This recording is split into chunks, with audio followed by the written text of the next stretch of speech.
And we're back on Ohio Oil and Gas today. Next up, we're going to be talking with Norm Blanchard. Norm is the director of the Cambridge-Guernsey County Community Improvement Corporation. Quite a mouthful, Norm. And today we're going to be talking about another branch of the economic impact that the incoming oil and gas boom will be having on our area. Specifically, we're going to talk about what kind of businesses we might be seeing coming into the area. How are you doing this morning, Norm? Doing well, Dan. Thanks for having us. Thanks for joining us. And basically, let's start with what is the CIC doing to help encourage new businesses to come to the area? Well, Dan, we're doing what we've always done. We have packets of information that go out, things that are posted on our website. We have a lot of contacts with local or worldwide developers, actually, that we try to maintain contact with that allows them to know what we have, what amenities we can provide. With the oil and gas industry, we really haven't had to reach out too much. They're coming here and they're coming in droves. We deal with them every day in terms of what their needs are going to be and so forth. So that's what the CIC does. Our primary function is to get the hands together, the people who need the property with the people who have it, and make sure they get what they need. That's pretty much what we do. And what kind of needs are unique to the oil and gas industry that might not come with other companies? Well, there's a tremendous emphasis on the need for rail. A lot of them, and the sad part about it, they all need about the same thing. They're looking for garage space, 15 to 20,000 square feet maybe, to do maintenance on their trucks, have office space, dispatching, and they need 10 to 15 acres of graveled area around to park the equipment on. And we really have exhausted almost our inventory of those kinds of buildings. We are constrained somewhat in the county with the flooding situation, so we have to be careful of that. But the buildings that we have that are feasible for the usage that they want, they're starting to wear thin. I'd like to go out and build a few myself, really. Sure. Now, I'll ask the question that's on everybody's mind right now, which is, when's the target coming in, Norm? I could almost quote that. Now, mine is always where's our Home Depot. Dan, I can't give you an answer to that. Here's what I can tell you. That those stores do a tremendous amount of market research. They know what the market will bear, and that's not only just in the numbers of people who live in the community, it's where they shop and what they spend, and they know that. We are hoping that one of the things the gas and oil industry will do for us is spike our population, bring people in, and people will then bring those kinds of retail establishments. We are actively talking to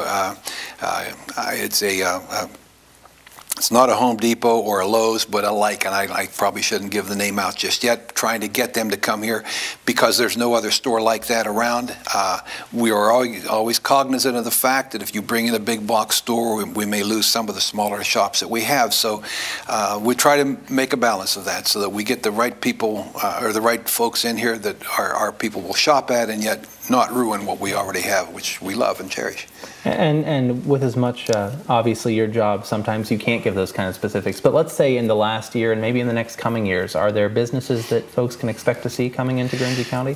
Well, again, it's difficult to give you names. They all remain confidential, and they want to make those announcements. And I can tell you that hotels and restaurants, we've got several of them have contacted us, 5 or 6 hotels. Now, some of those are the same flag, the same name, so they're going to apply and they'll get one franchise. But we anticipate much more of that. We're trying to split the development somewhere between 209 and 40 because obviously 209 is becoming for our standards, pretty much of a traffic backlog, especially over in front of the pilot station, and we are actively trying to do something about that situation because there is development going there. But we do have land over there that's available, and we're trying to bring those kinds of folks in.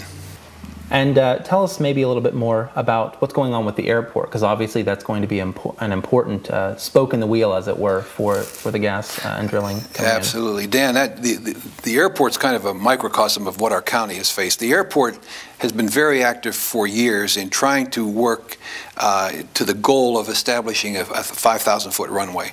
And we've done the same thing throughout the county, trying to establish getting our infrastructure and so forth established. What the gas and oil boom has done is now brought that all together where we need it now. So there are some things going on at the airport that we're very happy about. One is, as we speak, a pilot lounge is being constructed because the gas and oil folks that come in have said, we need that. We need a place for our pilots to spend the day while their clients are out doing the work that they need to do. There are some fuel issues that have been taken care of. We have done a lot, the airport folks have done a lot to prepare the surrounding area for the extension of the runway.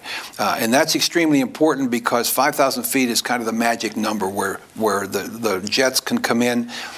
Fueling them right now is difficult because they exceed the weight limits. They can't make it off on the 4,300 that we have. But if they're able to buy fuel, that's how the airport exists, on the fuel sales that they do. So there's a lot of activity down there. And the same is true throughout the county. The commissioners are very active in trying to begin feasibility studies to get the water and sewer out to, and we have a lot of water out there already. And of course, if you go down to Buffalo, you'll see sewer being put in down there. But we're trying to extend that as far as we can, because when you get out into the areas where we could develop, where there's no flooding, there's no mines, we need to get the infrastructure there. And they're working hard to do that. So the airport is kind of a capsule of what's going on throughout the county.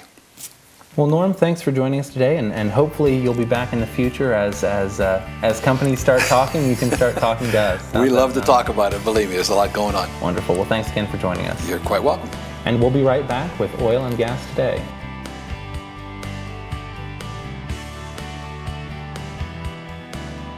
Ohio Oil and Gas Today. Presented by Go Frac, U.S. Bank, The Learning Jungle on Main Street, and David R. Hill Incorporated.